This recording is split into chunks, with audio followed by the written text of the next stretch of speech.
Ini adalah bom Mark 82 atau biasa disingkat MK82. MK82 ini merupakan salah satu varian dari seri bom Mark 80. Yang membedakannya adalah ukuran dan bobotnya. Mulai dari Mark 81, Mark 82, 83, dan 84.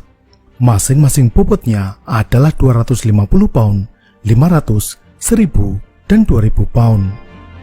Jika dijadikan kilogram, Mark 81 berbobot 113 kg, sedangkan Mark 84 bobotnya 907 kg. Pada dasarnya, bom ini hanyalah cangkang baja yang di dalamnya diisi dengan bahan peledak.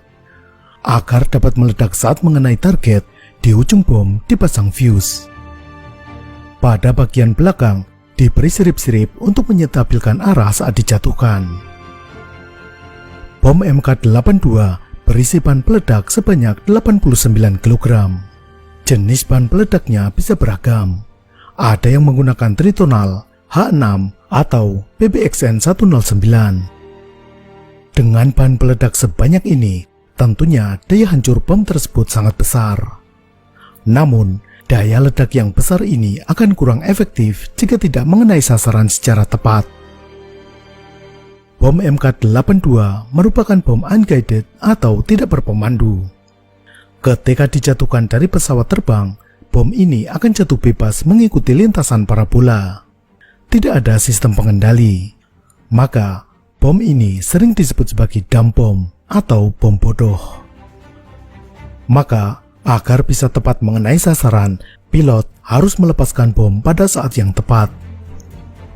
Misalnya pesawat melaju dengan kecepatan 800 km per jam, jika pilot telat menekan tombol selama 1 detik, bom akan meleset sejauh 200 meter. Agar bom bisa tepat mengenai sasaran secara presisi, bom ini bisa dirubah dari bom bodoh menjadi bom pintar. Caranya tentu bukan dengan memberi beasiswa dan disekolahkan. Bom bodoh seperti ini bisa dirubah menjadi bom pintar dengan ditambahi kit pengendali. Namun, ada pula bom yang dari awal memang sudah dirancang sebagai smart bomb atau bom pintar. Istilah lainnya adalah smart weapon, smart munition, atau precision guided munition. Dalam video ini, kita akan membahas cara kerja dari bom pintar. Yang kita bahas adalah bom atau munisi yang dijatuhkan dari pesawat terbang dan tidak dilengkapi dengan sistem pendorong. Ada banyak metode untuk mengendalikan agar bom yang dijatuhkan bisa tepat mengenai target yang diinginkan.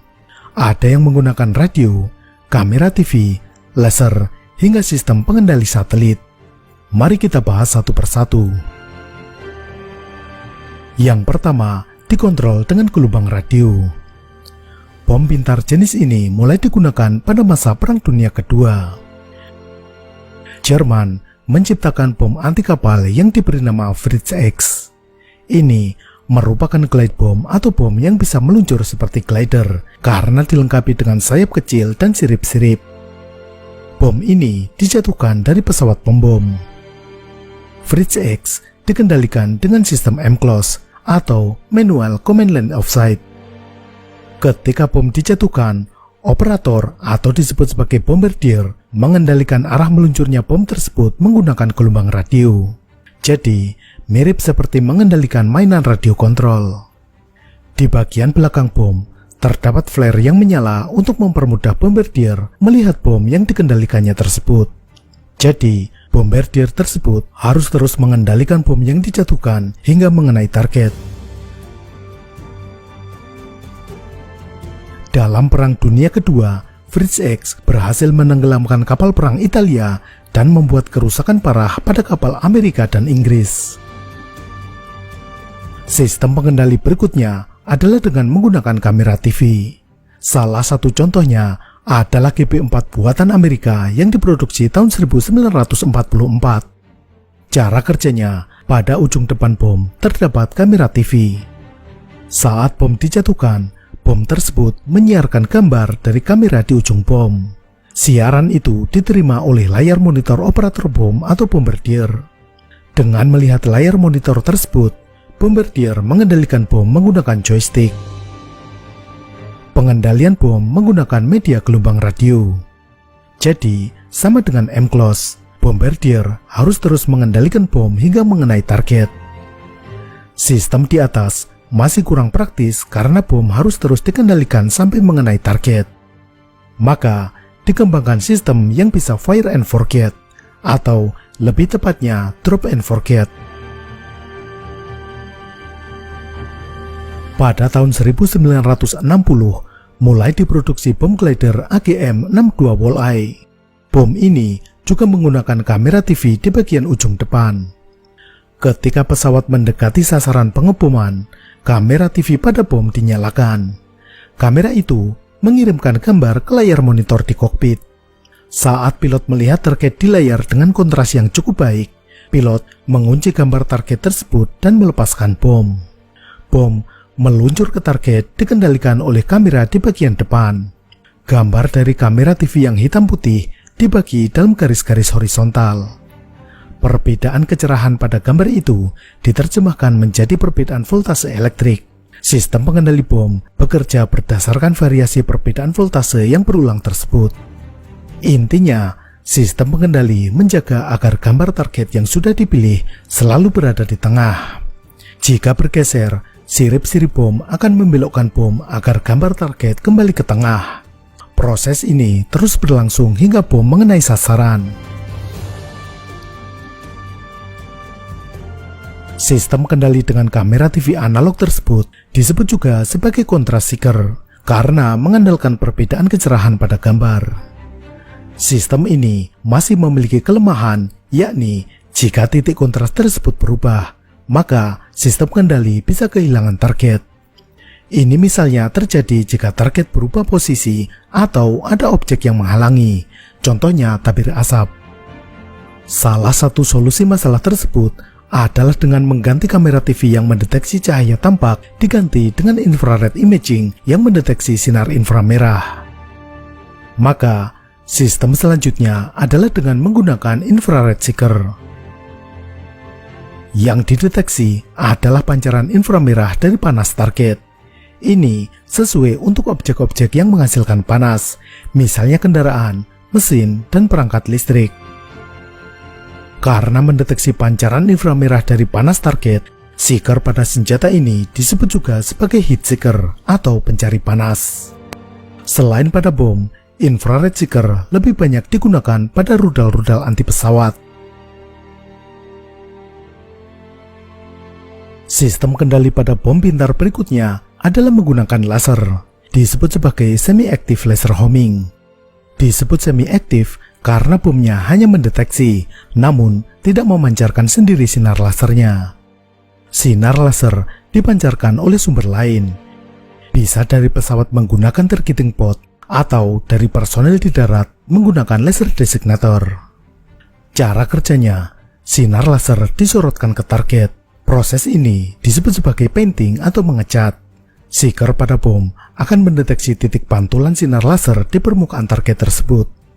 Sistem kontrol pada bom pintar akan menyetir arah jatuhnya bom dengan menggunakan sirip-sirip pada bom tersebut.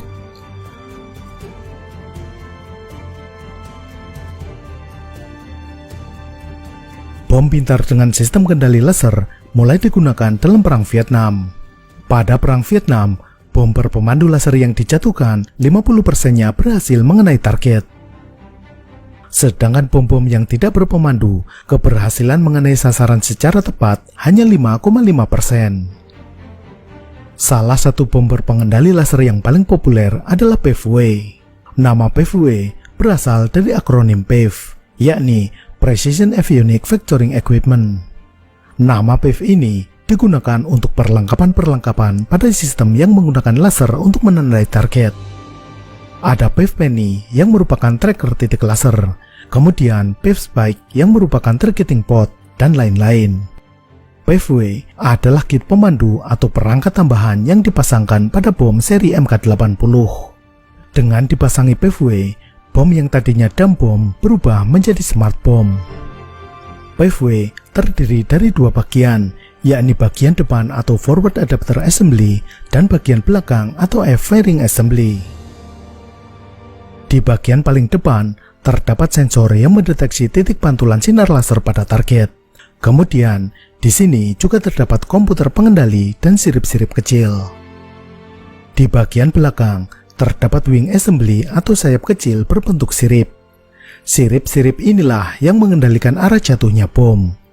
Antara bagian depan dan bagian belakang dihubungkan dengan konektor. Ketika sebuah bom, semisal MK82 dipasangi sistem seperti PFW, maka namanya berubah menjadi GBU atau Guided Bomb Unit, sedangkan bagian bomnya disebut sebagai BLU atau Bomb Life Unit. Karena lintasan jatuhnya bom ini dikendalikan oleh sirip-sirip, maka jarak jatuhnya bisa lebih jauh. Sebagai perbandingan, bom yang jatuh bebas dari pesawat dengan ketinggian 9 km, dia akan jatuh sejauh 10 km di depan. Sedangkan jika dipasangi kit PFW-2, jaraknya bisa meningkat menjadi 14 km. Sedangkan PFW-3 dengan sirip yang lebih lebar, jaraknya bisa mencapai 22 km. PFW-2 dan PFW-3 menggunakan sistem pemandu laser. Sedangkan versi PFW-4, sistem pengendalinya ditambah INS dan GPS. Bom pintar berpengendali laser dari negara lain, misalnya KAB-1500 dan KB-500 buatan Rusia. Kemudian, ada Lighting Precision Guided Bomb atau LTPGB buatan Cina. India juga membuat kit berpemandu laser yang diberi nama Sudarsan. Ada juga SMKB buatan Brasil yang mirip dengan PFW. Sistem pemandu laser semi-aktif pada PFW mengharuskan sinar laser terus diserotkan ke target hingga bom mengenainya. Ini merupakan salah satu kekurangan. Maka, dikembangkan sistem lain yang benar-benar memiliki kemampuan drop and forget. Muncullah JDAM atau Joint Direct Attack Munition. Nama Joint merujuk pada sejarah pengembangan sistem ini yang merupakan kerjasama atau joint antara Angkatan Udara dan Angkatan Laut Amerika. Berbeda dengan PFW, JDAM tidak lagi menggunakan sistem pengendali laser. JDAM menggunakan sistem pengendali gabungan antara Inertial Navigation System atau INS dan Global Positioning System atau GPS. INS adalah sistem navigasi yang menghitung perubahan posisi dan arah secara terus-menerus. Sistem INS ini menggunakan sensor rotasi berupa giroskop dan sensor akselerasi berupa akselerometer. Untuk lebih detail tentang sistem Inertial Navigation System, silakan dilihat pada video cara navigasi kapal selam. Perangkat INS pada JDAM terdapat di dalam tail control system yang berupa ekor bersirip yang dipasang pada BLU. Koordinat awal bom diselaraskan dengan koordinat pada pesawat yang membawa bom tersebut. Saat bom dijatuhkan, perangkat INS pada kit JDAM akan menavigasi dan menuntun lintasan jatuhnya bom menuju koordinat target. Koordinat target bisa disetting sebelum pesawat lepas landas, bisa juga disetting sesaat sebelum bom dijatuhkan. Yang kedua ini, pesawat dilengkapi dengan perangkat targeting pod, misalnya Lightning II atau Sniper. Perangkat ini membidik target dan mengukur arah dan jarak target ke pesawat, sehingga koordinat target dapat diketahui. Data koordinat target ini ditransfer ke perangkat INS pada JDAM. Ketika bom dijatuhkan, bom akan jatuh menuju koordinat target. Tambahan perangkat GPS pada JDAM membantu perangkat INS melakukan koreksi, sehingga hasilnya lebih presisi. Dengan dikombinasi sistem navigasi satelit menggunakan GPS, JDAM memiliki akurasi dengan error di bawah 5 meter. Sedangkan jika tanpa GPS, misalnya karena sinyal GPS di jamming, akurasinya turun menjadi sekitar 30 meter. Karena itu, JDAM yang digunakan di Ukraina banyak yang kurang akurat karena Rusia melakukan jamming sinyal GPS.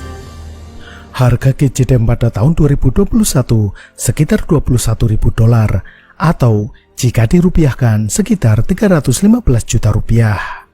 Tapi itu hanya kit pengendalinya saja. Jika dalam keadaan lengkap dengan bom MK82 dan fuse, harga per unitnya sekitar 350 juta rupiah. Untuk menambah jangkauan, dikembangkan JDAM-ER atau extended range dengan penambahan sayap di punggungnya. Dengan penambahan sayap ini, bom yang dijatuhkan bisa meluncur atau gliding lebih jauh. Jaraknya bisa mencapai 80 km. Selain JDM-IR, ada beberapa sistem bom pintar dengan sayap gliding ini. Misalnya, GBU-39 yang juga buatan Amerika. Kemudian, ada Husbu buatan Jerman, Tupi-Taksaki buatan Turki, dan lain-lain. AGM-154 Chizhou atau Joint Standoff Weapon juga merupakan glide bomb dengan sayap di punggungnya. Glide bomb ini jika dijatuhkan dari ketinggian maksimal bisa mencapai jarak 130 km.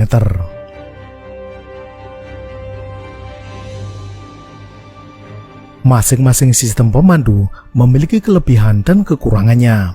Maka, bom pintar mutakhir seringkali menggunakan gabungan beberapa sistem. Yang sering digunakan adalah gabungan INS, GPS, dan laser. Misalnya pada PVV-4. Ada juga gabungan elektro-optikal dan GPS, misalnya pada Spice buatan Israel. AASM buatan Perancis pada beberapa variannya menggabungkan INS, GPS, dan infrared homing. Itulah cara kerja dari bom pintar. Sampai jumpa.